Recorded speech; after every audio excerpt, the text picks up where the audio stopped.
Okay, hello everyone out there. I hope that everyone is doing well. Let's give it a minute or two for the rest of our friends to join us. So we'll just stand by for a minute or two. Hello, Jonathan, Jayanta Fernando. Good evening.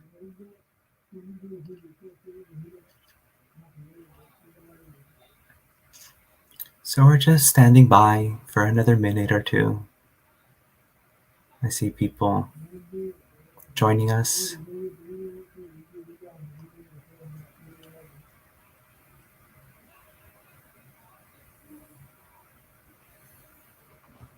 Hello and welcome to everyone.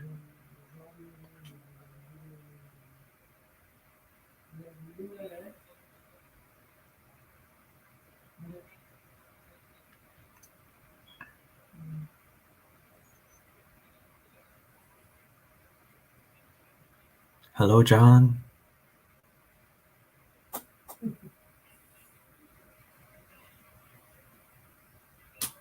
So I'll just give it another minute.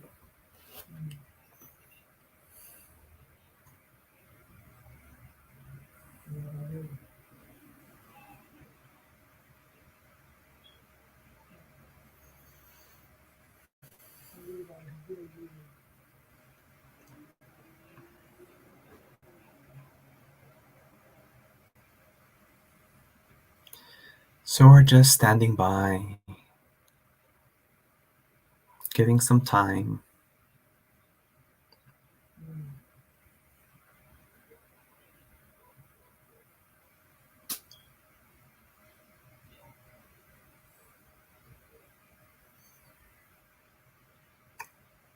Okay, we're going to begin shortly. Just a little bit more.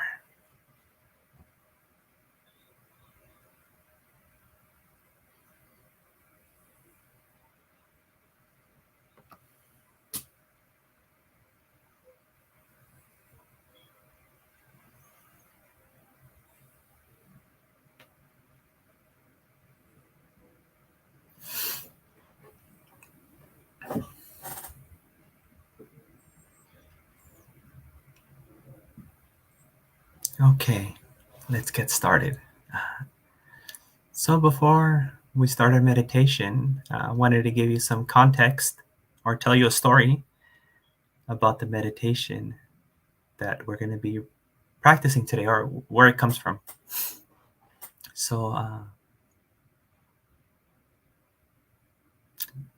there's a very famous figure within the Japanese Zen tradition, Master Hakuin Senji Ikaku. So he was a very talented young monastic. He progressed really fast, and by the age of 24, he said that he reached Satori. And he was a very, enthusiastic, very kind of a motivated, dedicated, hardcore zazen, practitioner. Um, but a few years later, he started experiencing some problems, which in English it's translated as the Zen sickness, and he was kind of like all over the place, and other people were noticing it, and people thought that he had gone mad, or something was wrong with him, and he kind of realized it himself too, and he asked for advice, and actually he traveled through to many different temples and sought out many different teachers, and he kept getting the same answer, to just sit, right? Like, just sit, do zazen, and you'll overcome this, and just sitting. And he would sit. I mean, he would sit for long times, and it wasn't really helping him. Uh, then finally, he heard of like this hermit Taoist monk, and I guess he figured he had nothing to lose anymore, and so he went to this, Taoist monk, and he explained the situation, and this Taoist monk told him, you know what, I'm going to share with you a Zen practice. I don't want you to think that I'm trying to teach you Taoism or anything like that. It's actually a ancient Zen practice that has been lost to the Zen tradition here in, Japan. So I want to share it with you. And it's usually translated as the, what is it, like butter cube meditation or melting butter meditation. Um, so he says, imagine that, you were to put a stick of butter, a cube of butter in your head, and it would slowly start melting, right? And you would just feel this warm, kind of like warm liquid or warm cream, right? Like spreading down the top of your head and coming down your head, your forehead, and touching your ears and your eyes, coming down your cheeks and your nose and your mouth, down your jaw, down your neck. And it's nice and warm and it's soothing and it's coming down really slow and just kind of like follow it, right? Follow this kind of calming body scan, which is when it's going to relax you. So follow it all the way down to the end of your body. And actually, Hakuin found a lot of success in this, and he claims that he overcame his Zen sickness. But it wasn't only a personal success for him. He later notes that after learning this practice, he changed the way he taught his monks, the way he trained his monks, his monastics, and the way he treated others. Before, he was a very rigid, disciplined, kind of like a drill sergeant kind of master.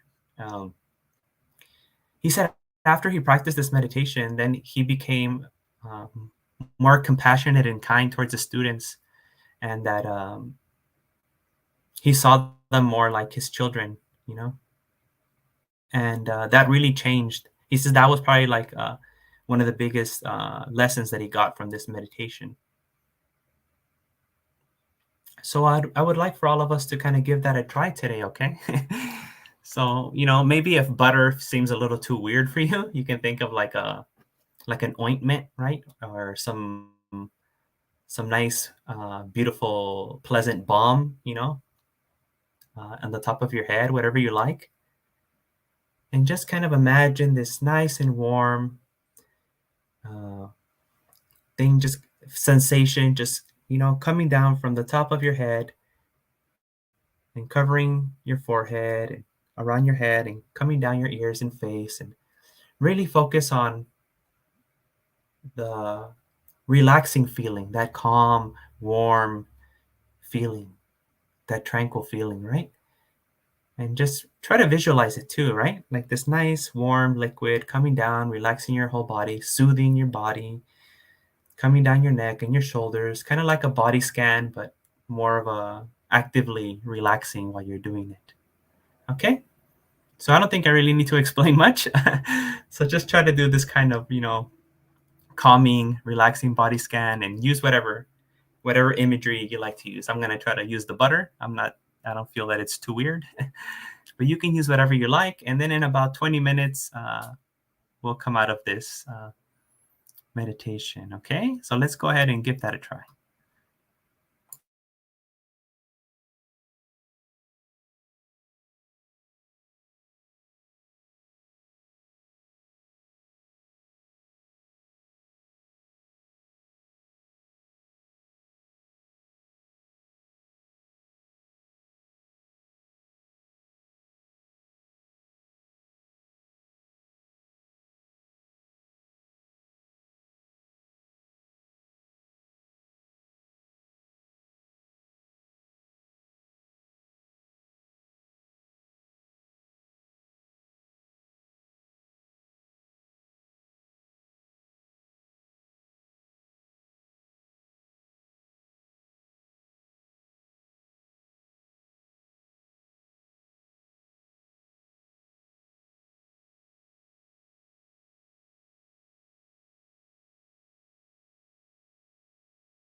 So now that your mind is calm,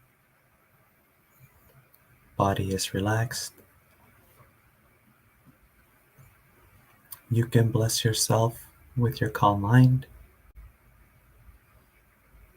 By the great wisdom and compassion of the Supreme Buddha, truthfulness of his teachings, Dhamma, noble qualities of his perfect disciples, Mahasangha, may you be well, happy, comfortable, and peaceful.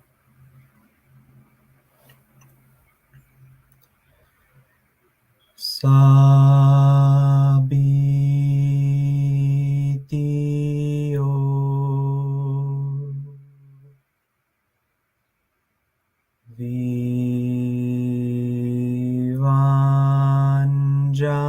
Vivanjantu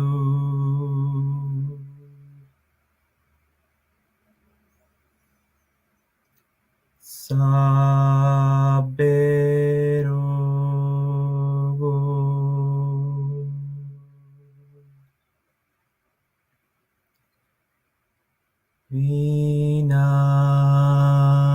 Vinasatu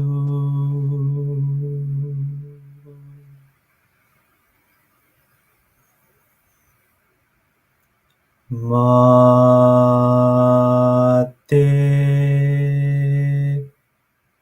Bhavantwanterayo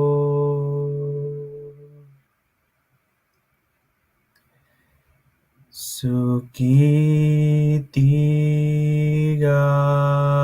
Yuko Bhava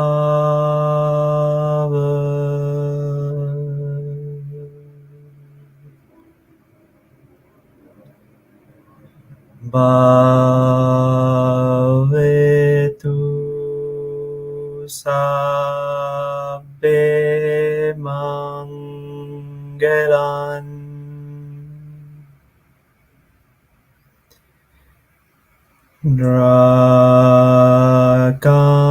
Rakantu Sabbe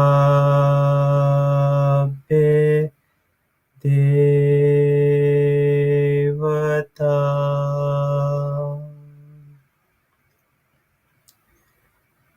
Sabbe Buddha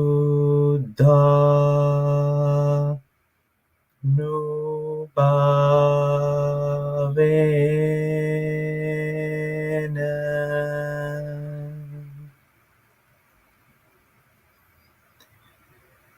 Sabbe Dhamma Nubhavena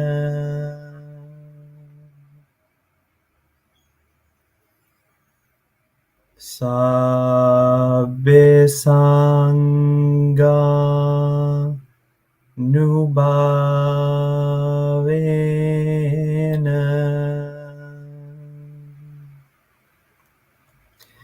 Sada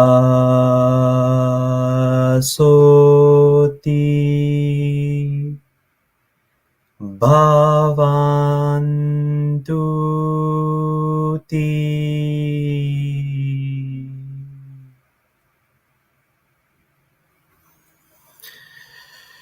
Also, by the power of this meritorious action, may you be free from immature company, and may you always have good companions until you attain Nibbana. Imina punya kamena mame bala samagamo satam samagemotu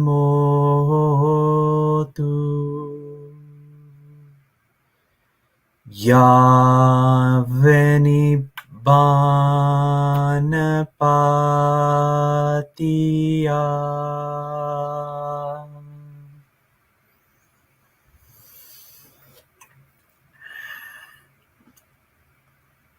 Hope that everyone had a fruitful, pleasant meditation.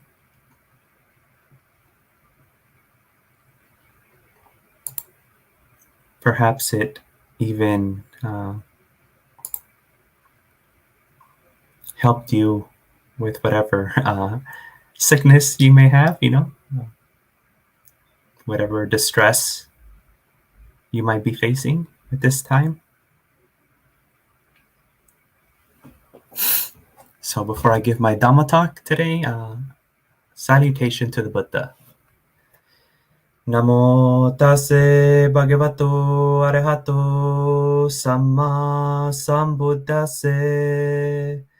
Namo tase bhagavato arahato samma sambuddhase. Namo tase bhagavato arahato samma sambuddhase.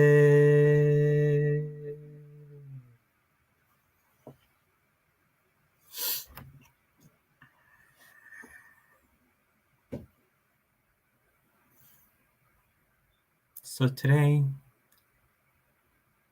I want to talk about experience.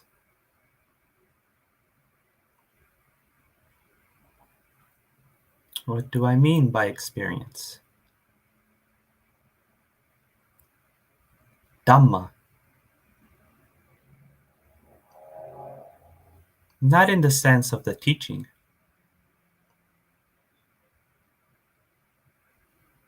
but in the sense of a Dhamma, if we,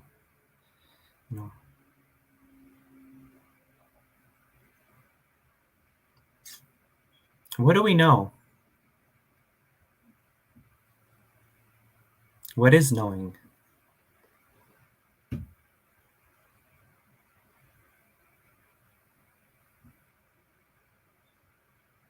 This is called epistemology. How do you know, right? In our everyday experience,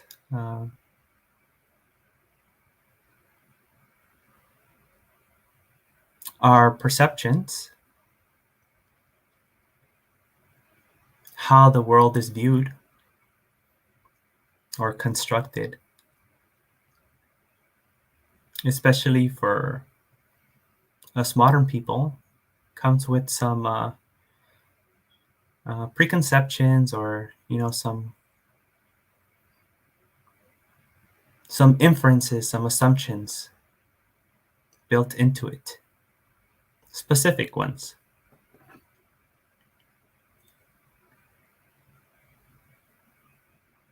When we're seeing, tasting, smelling, hearing, touching,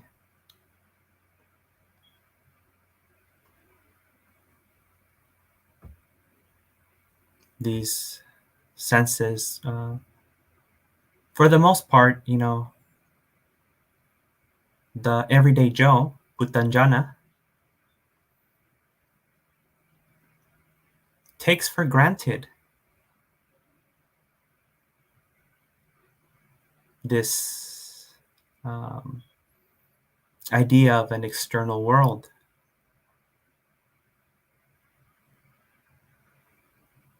of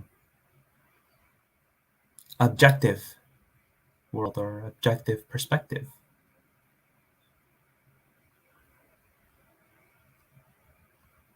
Or something out of perception. Something independent outside of our perception.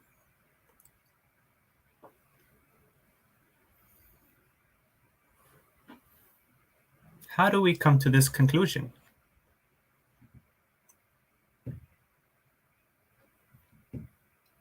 Well, we do what all babies do, not only human babies.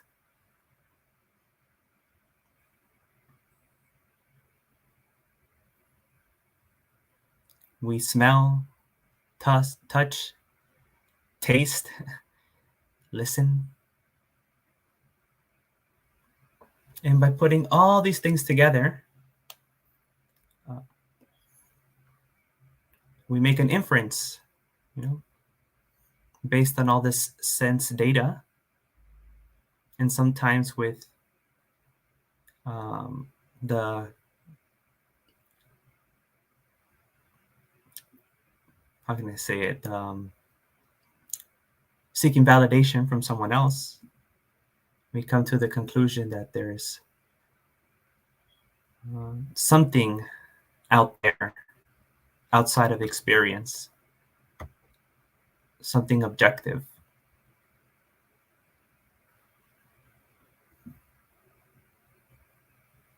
And that's how we built our world.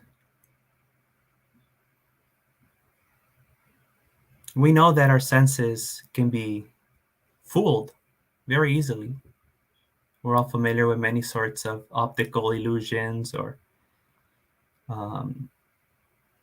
auditory illusions. And there's even tactile illusions. But by using many different mediums, we feel more certain about our inference. And if our conclusion is shared by others, then we feel a little bit more secure about our conclusion. But is our conclusion justified?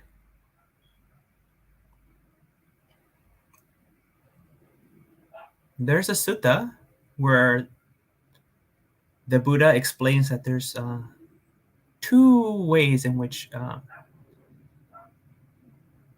things can be experienced.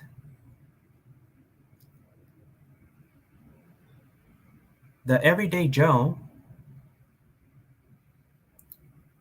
when they come in contact with something, an experience of solidity, they make the inference, there is something solid, right? There's a sensation of solidity. Based on that sensation,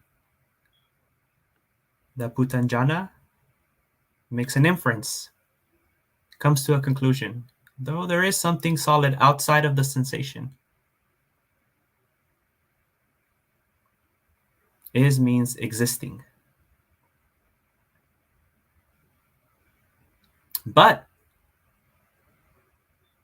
the Arya, the nobles, the awakened ones, when they come in contact with something solid, when there's an experience of solidity, they don't make that inference. They just recognize that sensation as a solid sensation. There is an experience of solidity, which is what we know. That is truly what we know. There is no denying that sensation.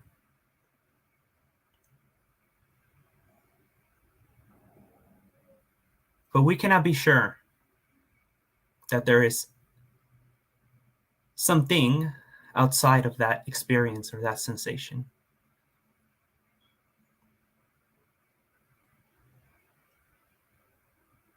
We can kind of use some examples of like other philosophers in the past who have done similar things in recent time. Like Descartes, he talked about a demon, right? It could be a demon that's fooling us.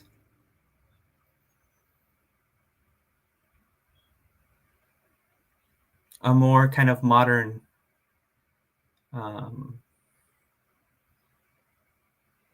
imagery or situation or example would be that of like a simulation, right?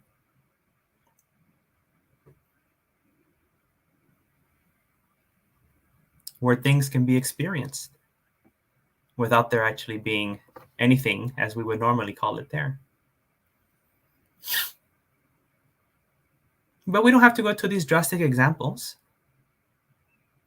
They might seem very cartoon-like. We can look at experience itself.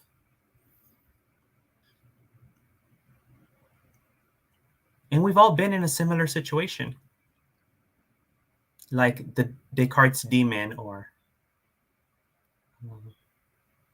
being in a simulation, a brain in some sort of machine, and where everything's being created for the brain. It's called sleeping, dreaming.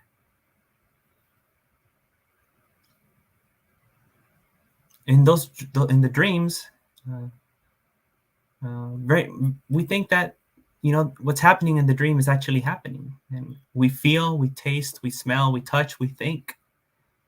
But when we wake up, we realize that those were just sensations and conceptions, like thoughts and sensations, we can say.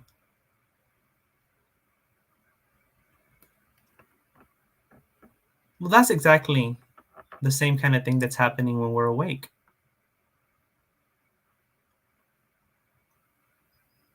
All that we can talk about, all that we know is sensations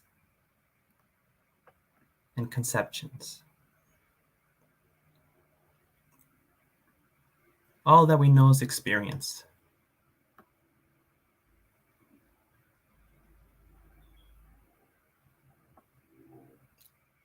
In order to know something outside of experience, you would have to step out of it.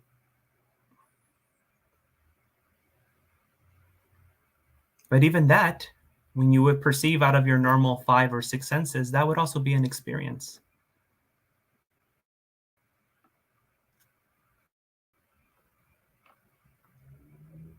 So we are bound to this phenomenal world, this experiential world.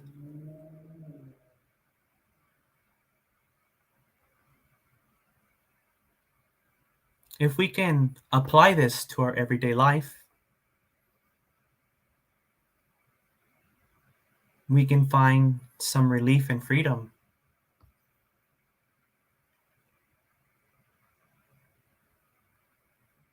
from taking these sensations and conceptions as objective or absolute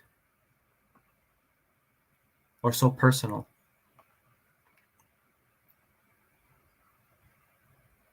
This reminds me of what Edmund Husserl, the father of modern phenomenology, how he started his line of inquiry with epoche, means to bracket off, to suspend any preconceptions, any assumptions that you have about reality or the world, and investigate experience as such.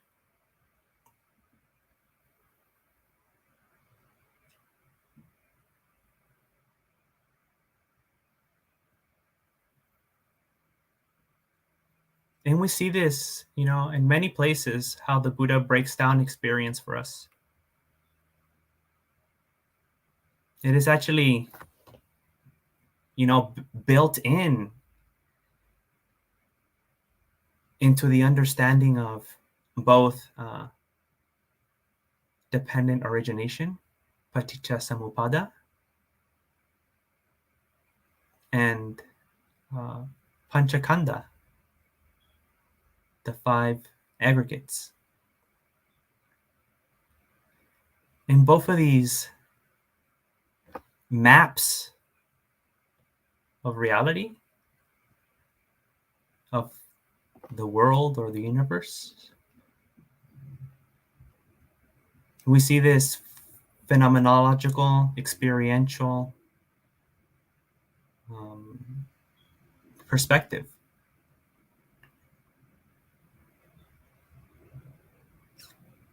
We see how the Buddha presents the salayatana, seeing, smelling, hearing, tasting, touching, and thinking.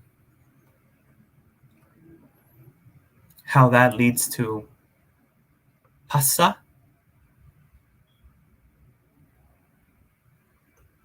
to cognition, to the awareness of experience of one by way of one of the six senses, and how this experience uh, comes with uh, a tone, a hedonic tone, an affective tone, a feeling, either pleasant, unpleasant, or neutral. So right now you may be looking at the screen or listening to something besides me talking in the background, or you might be a little bit uncomfortable in your sitting position, and you'll notice that whether you're seeing or hearing or touching, there's some feeling about that.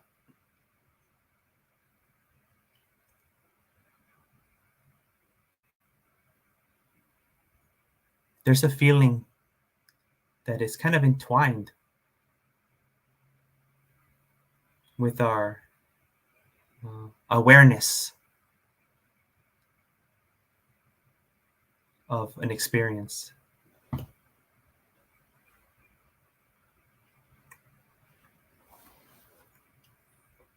And then we can see that this reaction that we have to what has been cognized, whether as pleasant or unpleasant, leads to tanha, craving, desire.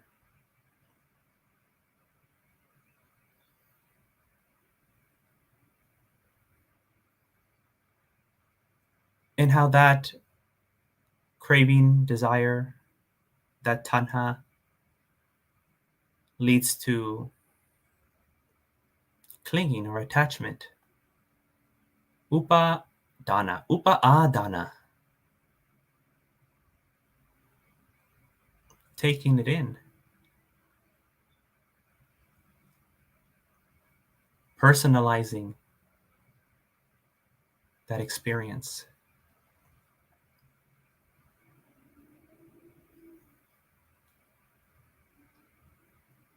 So by understanding this process of experience,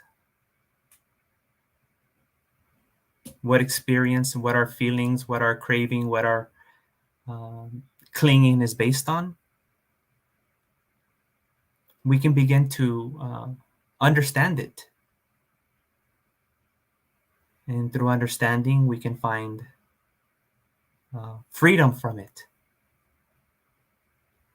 And from freedom, we can find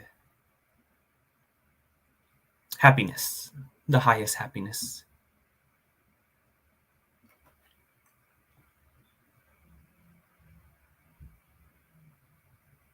So freedom from suffering, the elimination of tanha, craving,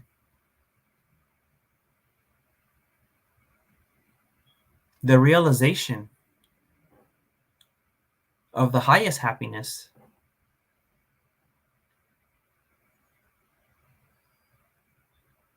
and the method to achieve that highest happiness is through the penetration, the understanding, gaining insight into experience.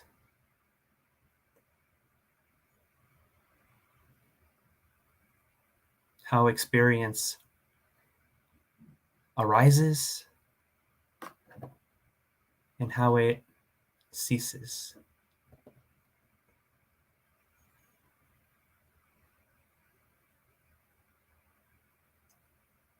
But first, we need to suspend our everyday model of the world, at least in meditation. While we're in meditation, we need to suspend and just look at the information that's available to us, which is experience. And that experience is of two types: sensations and conceptions. And those sensations are either visual, auditory, tactile, uh, taste, and smells. And we can see that these experiences, these sensational, sensorial experiences, arise and cease. We can see the ephemeral, transitory, impermanent, empty, unsatisfying nature of them. The impersonality of experience.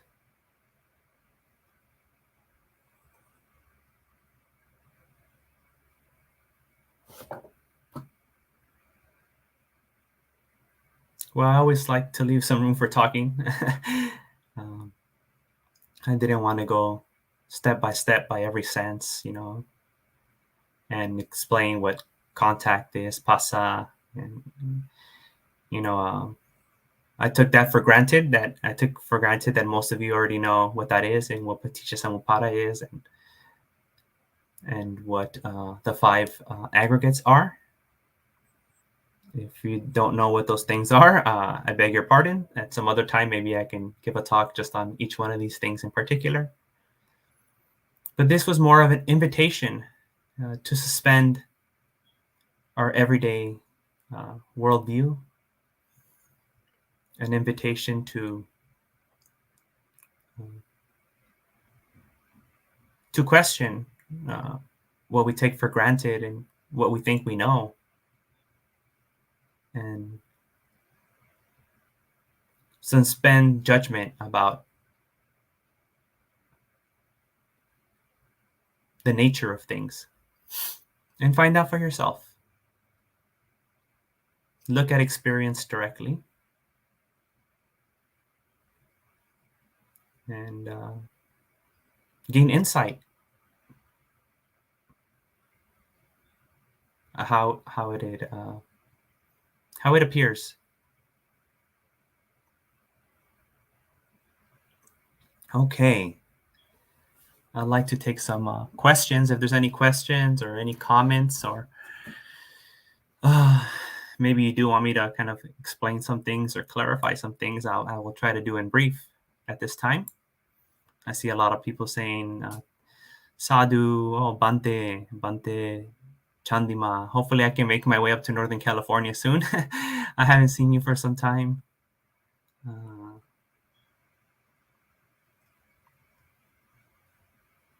Hello, Michelle Monica. Hello, Nawang Gilchan. Hello, P. Gurgle Sir Grillo. And hello, Malina Lakshmi. So if you have any questions, go ahead and put them in the comments right now. Or anything like that. Please do not be shy. Oh, I think I skipped some. I think I skipped Kevin. Hola, Kevin. Hope all is well. Buenas tardes to you. Hello, Gita.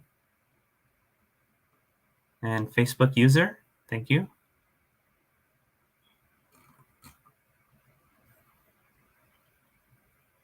Don't be shy. Don't be shy. Go ahead and no, there's no shame in asking a question or thinking that it's foolish or whatever you think. I'm pretty sure Some other people have doubts too. Amaranta. When Bhante talked about investigate, would you explain more about it? It has to do with the skandhas, sanskaras. Thank you. Okay, thank you for that question. Uh, so what I mean by investigate is just to observe, observe experience, observe seeing, observe hearing, smelling, tasting, touching, and thinking. Just observe them. See how they happen.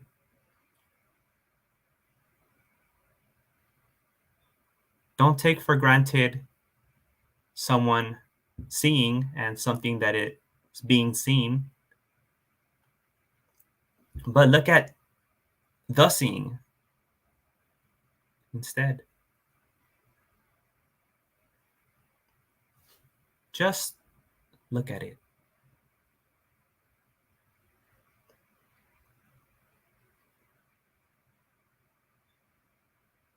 My teacher used to say, he called it the introversion of attention, or introspective observation. Yeah, those are the two kind of um, ways you can look at it. But when you're looking at experience, you can see the chains or the steps of Paticca Samuppada. That is something that is available.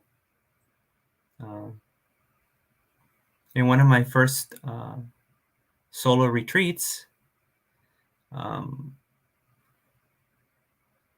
was very frustrated. I had a lot of frustration, and by looking at experience, I was able to notice how some sort of conception came up. There was some feeling to it. There was some not liking, aversion to it. And then there was this kind of like clinging to that, or grasping, or attachment to that. And then how I basically was like embodying it, right? Like taking the perspective of that kind of like upset person. I became that feeling of being upset. It wasn't only that I was feeling upset, like I was an upset person. I was identifying with the feeling. So, after many days, I was able to see clearly this sequence of events, how one led to the other, and it was very useful, and it was a big relief too. And you can do the same thing with the Panchakanda. You are able to see these different elements. Yeah, these different elements of experience. But we just have to kind of sit back and let the mind, calm down first. Maybe do a meditation like metta, or the one that we did today, something to calm the mind first. And when the mind is calm, and you're kind of free from the hindrances for some time, to whatever extent you can, then direct your direct awareness to the six senses, and you'll see this. You'll be able to see this. That's what I mean by investigation. Deborah, your deep, resonant chanting was moving. Can you tell us about your chanting journey? Oh, it was torturous. Just getting the proper Pali pronunciation. I'm from a Sri Lankan temple, was a big part. So we would start off, and any time that I would mispronounce even one sound, they would stop, make the correction, and then we'd have to start all over from the beginning of the sutta that we were doing. Let's go again from the beginning. And I think I remember chanting in the morning, lunchtime, after lunch, and at night, 4 times a day in the beginning of my training, I think for about a year. And then I would practice on my own in the room and then listen to Sri Lankan, Pali chanting also on YouTube to help me with it. So in my personal training, there was a huge emphasis, like probably like half of my training was just in chanting. And if you notice the Sri Lankan chanting, they kind of tend to draw things out, right? Like they're a little bit longer and sometimes kind of to an extreme where it seems ridiculous. So that's been my chanting journey. It's mostly been within the Sri Lankan Theravada tradition. And for me, chanting is not just about like getting through it, right? I could just say like Namo tassa bhagavato arahato samma sambuddhassa, like let's just get through it, right? And I may even have a good intention behind it. It may not be like, a bad intention, or maybe I just want us to get it out or something like that for whatever reason. I find a better connection to the chanting when I kind of slow it down a bit, right? And kind of go word by word and really connect with each word, not only the sentence, but connect with each word. And we have to remember that for thousands of years, or for the majority of Buddhist time, to learn meant to chant or to listen, right? To listen and to chant. That was the way you would learn the teachings of the Buddha. There's a great account if you read, I forget which book of Bhante Analayo Bhikkhu's book on Satipatthana. Is it in his book? I think so. Or at least he talks about it about when he was working on the book, that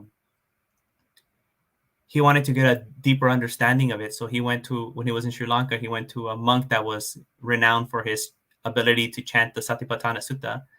And that by learning how to chant it, properly, he was able to understand it on a deeper level by chanting it. And here's some shameful or shameless self-promotion. On this book that I collaborated with Alan Pito, we published a book called Buddhism in 10 Steps, which you can just put in Google, Buddhism in 10 Steps, Sanathavihari or Alan Pito. And there's a section in there where it says like, well, how do I learn, or how do I practice? How should I approach learning the teachings of the Buddha? And mine was to, learn chanting, understand what it means. I still remember songs and the meanings and the feelings that came with it from like middle school and high school. To this day, I can't get them out of my mind. And we can do the same thing with chanting. And when you can carry the teachings of the Buddha, like on that deep of a level, it has a different kind of impact or result on your practice. So I would encourage everyone here, to the extent that you can, to do some chanting and, be mindful and do it calmly. Don't try to just get through it, and understand not only the sentence, but understand each word and go word by word, and really reflect over what you're chanting, really try to understand what the teaching is about, not just on an intellectual level, but on a lived level. Okay. Sean, Bhante, recently I've had some success in meditation, but it has made me feel a little sad and isolated. Is this where the importance of community comes in? The importance of community comes in like all the time in everything that you do. There is no practice without community. We would go that far. Or there isn't any, skillful practice outside of community. It has to be in community. Should I involve my Buddhist friends? Yes, definitely involve with your Buddhist friends or with any good friends, any other person that is, also interested in on the spiritual path and trying to better themselves. But there's a lot more to the Dhamma than meditation. There's the practice of giving. There's the practice of sila, which is behavior. There is the practice of studying the teachings of the Buddha. So there's so many dimensions to the practice. We have to make sure that we have kind of we're covering all our bases, and we're developing all the different steps on the Noble Eightfold Path to the extent that we can, right? For some of us, some of the practices are easier than other ones, and we're going to kind of level up on some of the 8 steps faster than others because we're more inclined to those practices. But always try to have a well balanced, wholesome, holistic practice. And if that meditation is causing you to feel that way, then try another meditation. Change it up, do something else, experiment, and maybe there's other meditations that won't make you feel as sad or isolated.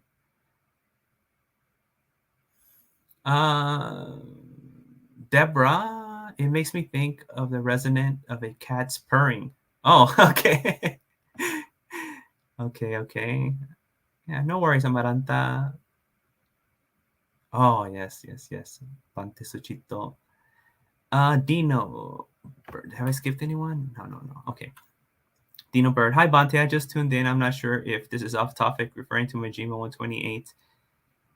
Corruptions. What does perceiving light and vision of forms mean? Oh, I'd have to look at the sutta. I don't just want to go off my memory.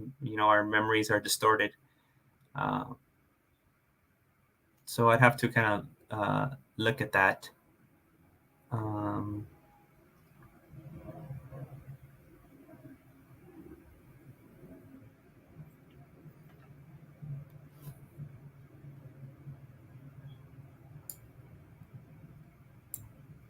But it might just be talking about pasa, right?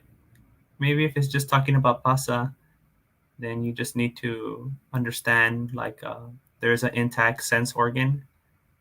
There is some sort of object, right? If we're talking about like vision, then there's like a image. And with these two as condition, there's the arising of visual consciousness. And with these three together, we have a moment of cognition, pasa, contact. So if that's what that is talking about, pasa, then I think that's light and vision of forms.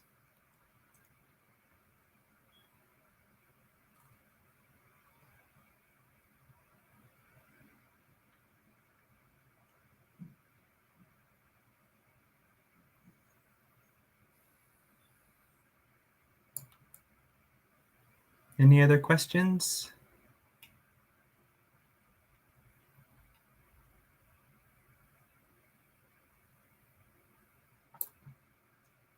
Well, if there's no other questions, that's it for today.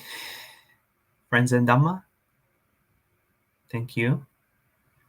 To everyone at Buddhist Insights Empty Cloud for inviting me another time. And I look forward to being here with you all again, hopefully at Empty Cloud itself in the near future. And I look forward to being on another one of these. I don't know when. I don't have another scheduled talk. I don't know when it's going to be.